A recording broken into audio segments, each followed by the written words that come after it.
नमस्कार मित्रों, स्वागत है आपका स्टडी आईक्यू में। आज हम लोग एक बहुत ही दिलचस्प चीज के बारे में बात करने वाले हैं। हाल ही में यूनाइटेड नेशन सिक्योरिटी काउंसिल का नॉन परमानेंट मेंबर बन चुका है इंडिया। हम लोगों का टेन्योर शुरू हुआ है 1 जनवरी 2021 से और 2021 और 2022 दोनों सालों में हम यूनाइटेड नेशन सिक्योरिटी काउंसिल के नॉन परमानेंट मेंबर रहने वाले हैं। तो इस वीडियो में हम लोग देखेंगे यूनाइटेड नेशंस के हाई टेबल पे इंडिया का क्या अभी तक का ट्रैक रिकॉर्ड रहा है और अभी इस आने वाले 2 सालों में हम लोग क्या एक्सपेक्ट कर सकते हैं। अगर आप किसी कॉम्पिटिटिव एग्जाम की तैयारी कर रहे हैं, स्पेशली अगर सिविल सर्विस एग्जामिनेशन की तैयारी कर रहे हैं, तो stay tuned till the end because there is a lot of information that you will get from here regarding United Nations and India's track record. Let's begin our discussion. लेकिन उससे पहले मैं हूं आपका दोस्त राहुल सायगांवकर। अगर आप मुझे फॉलो करना चाहते हो, you can follow me on the ID Rahul Sai 222। मेरा फेसबुक, इंस्टाग्राम और टेलीग्राम चैनल का आईडी सेम है। इसके अलावा स्टडी आईक्यू आपके लिए लाया है कॉम्प्रिहेंसिव प्रीलिम्स का mains programme for UPSC 2021। For more information please download the app from Google Play Store और याद रखिए आपको सब्सक्राइब करना है हमारे चैनल स्टडी आईक्यू को। राइट, पहले खबर के बारे में बता देता हूं कि India is all set to begin its 2 years tenure. In fact जनवरी 1 से it has already started its tenure. 5 देश थे जिनका दिसंबर 31 2020 को उनका टेन्योर खत्म हो गया और 5 नए देश आ चुके हैं। इनके बारे में हम लोग बात करेंगे। देखिए, India is now about to sit on the table. This is the horseshoe table. Horseshoe घोड़े की चुनाल होती है जो घोड़े के पैरों पे लगाया जाता है नीचे में। It looks like that because of the inverted U shape, right? And this is the 8th time that India is going to sit at the all powerful horseshoe table. इससे पहले कि हम लोग बात करें इंडिया के ट्रैक रिकॉर्ड के बारे में, चलिए पहले जानते हैं in short United Nation Security council के बारे में। आई होप हमारे बहुत सारे व्यूअर्स जानते हैं, लेकिन let me just skim through this very quickly. अगर हम लोग यूनाइटेड नेशंस की बात करें, संयुक्त राष्ट्र में देखिए 5 इंपॉर्टेंट बॉडीज है। सबसे इंपॉर्टेंट बॉडी है यूनाइटेड नेशंस सिक्योरिटी काउंसिल। उसके अलावा 4 और बॉडी है, United Nations General Assembly, United Nations का सेक्रेटेरिएट, इकोसॉक that is Economic and Social Council और इंटरनेशनल कोर्ट ऑफ जस्टिस जिसके हेडक्वार्टर है हेग, नेदरलैंड्स में। इसके अलावा एक और बॉडी थी ट्रस्टीशिप काउंसिल जो अभी बहुत ज्यादा इंपॉर्टेंट नहीं है। तो ये 5 जो है मेन बॉडीज है यूनाइटेड नेशंस की। यूनाइटेड नेशंस में भी सबसे इंपॉर्टेंट बॉडी है UNSC that is United Nations Security council. अगर हम लोग इस सिक्योरिटी काउंसिल का स्ट्रक्चर देखें, इस सिक्योरिटी काउंसिल में टोटली 15 मेंबर्स होते हैं, जिसमें से 5 मेंबर्स परमानेंट है। यहां पे ये है 5 मेंबर्स जो परमानेंट है। There is China, there is Russia, there is UK, there is France and there is United States of America. ये 5 नेशंस है जो परमानेंट मेंबर्स है। क्या है इनकी स्पेशलिटी? इनके पास है वीटो पावर। और अगर हम लोग बात करें अन्य 10 देशों की, देखिए 10 नॉन परमानेंट मेंबर्स होते हैं 2 साल के टर्म के लिए। तो अभी इंडिया नॉन परमानेंट मेंबर बना है 2 साल की अवधि 2021-22 के लिए। तो इन 10 सीटों को कैसे डिवाइड किया गया? रीजन वाइज डिवाइड किया गया। अफ्रीका से 3 नॉन परमानेंट मेंबर्स आएंगे जो यहां पे बैठेंगे हॉर्सशू टेबल में। एशिया से 2, लैटिन अमेरिका से 2, वेस्टर्न यूरोप से 2 और ईस्टर्न यूरोप से 1। मैंने बताया आपको कि यूनाइटेड नेशन सिक्योरिटी काउंसिल सबसे इंपॉर्टेंट बॉडी है पूरे विश्व में। क्यों? क्योंकि इनका जो मैंडेट है वो बहुत जरूरी है। इनका मैंडेट क्या है? मेंटेन करना है इंटरनेशनल पीस और सिक्योरिटी। तो कहीं पे कुछ वॉर हो रहा है, कहीं पे कोई इशू चल रहा है, there are human rights violation etcetera, तो यूनाइटेड नेशन सिक्योरिटी काउंसिल का ड्यूटी ये बनता है कि वहां पे स्वूप इन करे, वहां पे इंटरनेशनल पीस और स्टेबिलिटी को मेंटेन करे। राइट, तो ये है स्ट्रक्चर। और अभी अगर बात करें हम लोग रीसेंट टाइम्स की, तो 5 नए मेंबर ऐड हो चुके हैं 1 जनवरी 2021 से। वो मेंबर्स है इंडिया, आयरलैंड, केनिया, मेक्सिको और नॉर्वे। और जो 5 देश बाहर निकले हैं जिनका टेन्योर खत्म हो गया है 31 दिसंबर 2020 को, वो है Belgium, Dominican Republic, Germany, Indonesia और साउथ अफ्रीका। तो ये जो 5 देश है ये निकल चुके हैं और 5 अन्य देश आ चुके हैं। तो अगर हम लोग बात करें अभी क्या है structure United Nation Security Council का, 5 परमानेंट मेंबर जिनके बारे में मैंने बात की ऑलरेडी। इसके अलावा there is Estonia, Niger, Saint Vincent and the Grenadines और टूनिशिया और वियतनाम भी है इसमें। और अब इंडिया भी इसमें जुड़ चुका है। और अगर हम लोग बात करेंगे हमारे 2 साल की अवधि के बारे में, 2 साल में India will be president of United Nation Security Council 2 times. अगस्त 2021 में 1 महीना पूरा और 2022 में 1 और महीना रहेगा इंडिया प्रेसिडेंट। ये प्रेसिडेंसी जो है यूनाइटेड नेशन सिक्योरिटी काउंसिल की, ये कंटिन्यूसली रोटेट होते रहती है हर महीने। अल्फाबेटिकली जो मेंबर्स है 15 मेंबर्स, उनके बीच अल्फाबेटिकली वो कंटिन्यूसली मूव होते रहती है। राइट, सो ये है अभी तक की खबर। तो चलिए बात करते हैं इंडिया के ट्रैक रिकॉर्ड के बारे में। अगर इंडिया के बारे में बात करें तो इंडिया पहले भी नॉन परमानेंट मेंबर रह चुका है। देखिए सबसे पहले टाइम पीरियड था 1950 से 51, 2 साल। यहां पे इंडिया ने बहुत ही इंपॉर्टेंट एक स्टेप लिया था। इंडिया ने अडॉप्ट किया था एक रेजोल्यूशन, आपको याद होगा 1950 में कोरियन पेनिनसुला पे वॉर छिड़ गया था नॉर्थ कोरिया और साउथ कोरिया के बीच, क्योंकि world was divided into 2 blocks, cold war चल रहा था। तो इंडिया ने यहाँ पे जो वायलेंस चल रहा था, जो हॉस्टिलिटी चल रही थी, उस पर रोक लगाने के लिए एक रेजोल्यूशन को सपोर्ट किया था। इसके अलावा अगर हम लोग बात करें सेकेंड टेन्योर की, इंडिया का सेकेंड टेन्योर था 1967-68 में। यहां पे भी इंडिया ने एक बहुत ही इंपॉर्टेंट रेजोल्यूशन सपोर्ट किया था, जहां पे यूनाइटेड नेशंस का एक मिशन भेजा था साइप्रस में। इसके अलावा अगर हम बात करें थर्ड टर्म की, इंडिया ने 1972-73 में भी यूनाइटेड नेशंस सिक्योरिटी काउंसिल की नॉन परमानेंट मेंबरशिप अदा की थी। यहां पे अगर आपको याद होगा 1971 में इंडिया ने मदद की थी लिबरेशन ऑफ बांग्लादेश में। यहां पे इंडिया ने बहुत ही स्ट्रांगली पुश किया था कि बांग्लादेश को एडमिट किया जाए यूनाइटेड नेशंस में, लेकिन इस समय पे नहीं हुआ था। लेकिन बाद में Bangladesh was again made a member of United Nations later on. इसके बाद 1977-78 में फिर से इंडिया नॉन परमानेंट मेंबर बना था। यहां पे हमारे जो एक्सटर्नल अफेयर्स मिनिस्टर थे उस टाइम पे अटल बिहारी वाजपेयी थे, उन्होंने बहुत ही पैशनेटली नामीबिया की इंडिपेंडेंस को सपोर्ट किया था 1978 में। साथ ही साथ इस समय में इंडिया ने अपार्थेड यानी कि रंग भेद के ऊपर भी हाईलाइट किया था। India spoke against the apartheid.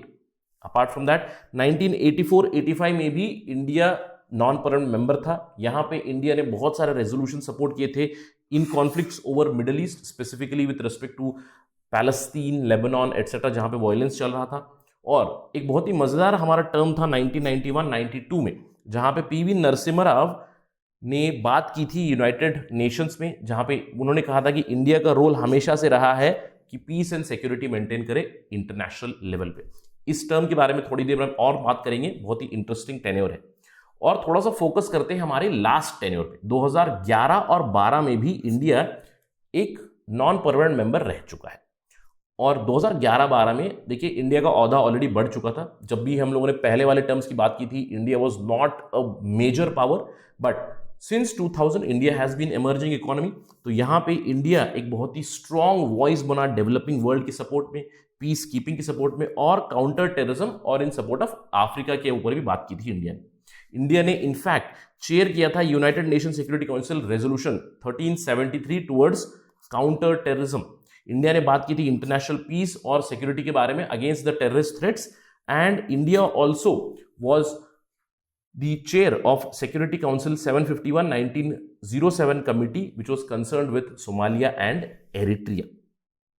ये सब बातें हम लोगों ने क्यों की, ये तो हिस्ट्री हो गई है। लेकिन इन जनरल अगर हम लोग बात करें इंडिया का ट्रैक रिकॉर्ड क्या रहा है, इंडिया का ट्रैक रिकॉर्ड रहा है रूल बेस्ड, इंटरनेशनल लॉ को प्रमोट करते हैं। इंडिया बात करता है इंटरनेशनल पीस और सिक्योरिटी की। अगर हम लोग 2011-12 के ट्रैक रिकॉर्ड की बात करें तो इंडिया ने बात की थी जो थ्रेट होती थी पायरसी से। सोमालिया के कोस्ट के आसपास बहुत ज्यादा पायरसी इन्फेस्टेड एरिया है, तो वहां पे इंडिया ने इंटरनेशनल कोऑपरेशन की बात की थी अगेंस्ट पायरेट्स। तो इन सब से पता चलता है कि इंडिया का ट्रैक रिकॉर्ड काफी अच्छा रहा है। इसी सारे ट्रैक रिकॉर्ड के बिना पर India United Nation Security council की परमानेंट सीट की भी डिमांड करता है। India is asking for United Nations reforms continuously. ये तो हो गई इन जनरल बातें, लेकिन चलिए बात करते हैं एक्चुअल में क्या होता है इस हॉर्स शू टेबल पे। देखिए हॉर्स शू टेबल नामक एक बुक भी है, हमारे जो डिप्लोमेट है फॉर्मर चिन्मय आर गरेखा ने लिखा है हॉर्स शू डिप्लोमेट। बहुत ही इंटरेस्टिंग बुक है जिसमें उन्होंने बताया है कि एक्चुअली इस यूनाइटेड नेशन सिक्योरिटी काउंसिल में क्या होता है। खुद चिन्मय गरेखान इंडिया के परमानेंट रिप्रेजेंटेटिव थे यूएन के लिए 1991-92 जब हम लोग नॉन परमानेंट मेंबर थे। वो कहते हैं कि सारे जो परमानेंट मेंबर है, 5 परमानेंट मेंबर जिनके पास वीटो है, वो एक्सपेक्ट करते हैं कि बाकी नॉन परमानेंट मेंबर्स उनको कोऑपरेट करें, उनके खिलाफ ना जाए, किसी भी मेजर रेजोल्यूशन के खिलाफ नॉन परमानेंट मेंबर्स बात ना करें। और अगर करें तो क्या होता है, इसका एक उदाहरण उन्होंने बताया। 1991 में इंडिया की हालत काफी खराब थी, we were going through balance of payment crisis, right. हमें बेल आउट किया था आईएमएफ ने, लेकिन उससे पहले इंडिया जो हमेशा रूल बेस्ड बातें करता है, इंटरनेशनल सिक्योरिटी और पीस की बात करता है, तो India always stood up to these bullies at the United Nation Security Council. तो ये कहते हैं कि India fought a lone battle, लेकिन 1991 में India voted in favour of United States resolution over the Gulf War. ये क्यों हुआ? क्योंकि उस समय पे यूएस ने इंडिया को एक धमकी दी थी कि अगर आप इसको सपोर्ट नहीं करोगे तो it would be very very difficult for India to get help from World Bank and International Monetary Fund IMF। और हम सब जानते हैं कि उस समय इंडिया का फाइनेंशियल सिचुएशन ठीक नहीं था, तो वी हैड टू वोट। क्यों मैं बता रहा हूं? क्योंकि एक्चुअल में क्या होता है यूनाइटेड नेशन सिक्योरिटी टेबल पे, यही होता है। इनफैक्ट चिन्मय आर गरे खान बहुत ही फेमसली कहते हैं कि nothing remains secret in this leakiest of all organisations. अगर आप कुछ प्लान कर रहे हैं, अगर आप कुछ करने की तैयारी कर रहे हैं, तो यहां पे कुछ सीक्रेट नहीं रहता, सब कुछ लीक हो जाता है, सबको सब पता रहता है। तो इन जनरल क्या होता है कि the permanent members they try to force और arm twist the non permanent members. This happens in general, और हम लोगों ने देखा है कि 1991 में ये हुआ। और अभी जनवरी 1, 2021 में हमने फिर से नॉन परमानेंट मेंबरशिप एक्सेप्ट की हुई। तो क्या हो सकता है 2021 में? देखिए, सबसे पहली चीज तो यह है कि इंडिया अभी 3 दशक के बाद वो इंडिया नहीं रहा है।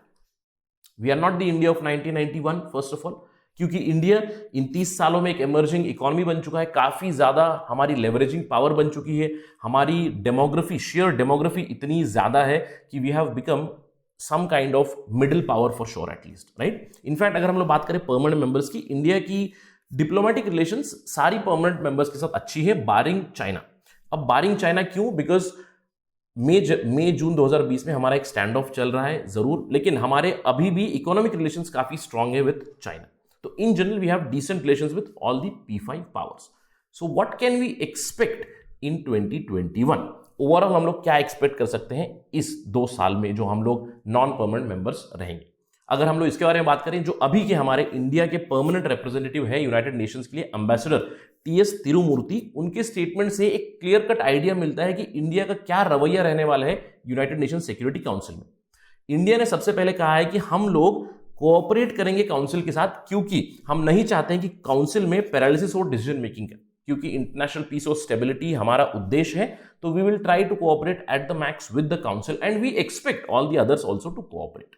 साथ ही साथ इंडिया ने यह भी कहा है कि जैसा हमारा ट्रैक रिकॉर्ड रहा है वैसे ही हम लोग इंपॉर्टेंस देंगे to the respect of rule of law as well as international law. In fact TS Tirumurti ने स्पेसिफिकली कहा कि हमारा फोकस क्या रहेगा? हमारा फोकस रहेगा counter terrorism, peace keeping, maritime security, reformed multilateralism, promotion of technology, development of women and youth would be the main areas for India at the United Nations Security Council tenure।